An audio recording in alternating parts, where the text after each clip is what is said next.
रत्नागिरीत मनसेचा संघटन विस्तारावर भर, भविष्यात अधिक प्रतिनिधी निवडून येतील, नितीन सरदेसाई यांना विश्वास। रत्नागिरी जिल्ह्यात सध्या मनसेचा एकमेव जिल्हा परिषद सदस्य असला तरी आगामी निवडणुकांमध्ये पक्षाची ताकद निश्चितच वाढेल असा विश्वास मनसे नेते नितीन सरदेसाई यांनी व्यक्त केला। रत्नागिरी जिल्हा दौऱ्यादरम्यान त्यांनी माध्यमांशी संवाद साधताना ही भूमिका मांडली।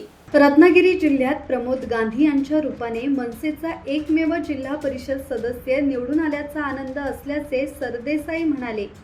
सध्या पक्षाचा एकच सदस्य असला तरी तो प्रभावीपणे काम करत असून जनतेमध्ये त्यांच्याविषयी सकारात्मक भावना आहेत असे त्यांनी सांगितले। आगामी स्थानिक स्वराज्य संस्था आणि इतर निवडणुकांमध्ये मनसेला अधिक चांगला प्रतिसाद मिळेल, तसेच पक्षाचे उमेदवार मोठ्या संख्येने निवडून येतील असा ठाम विश्वासही नितीन सरदेसाई यांनी व्यक्त केला। संदेश कदम, संवाद मराठी लाईव्ह, गुहागर।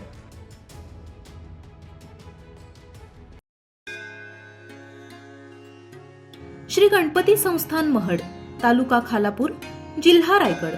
श्री वरदविनायकाच्या भक्तांसाठी भक्त निवासाची सोय, स्वच्छता आणि 24 तास गरम पाणी, सीसीटीव्हीची नजर।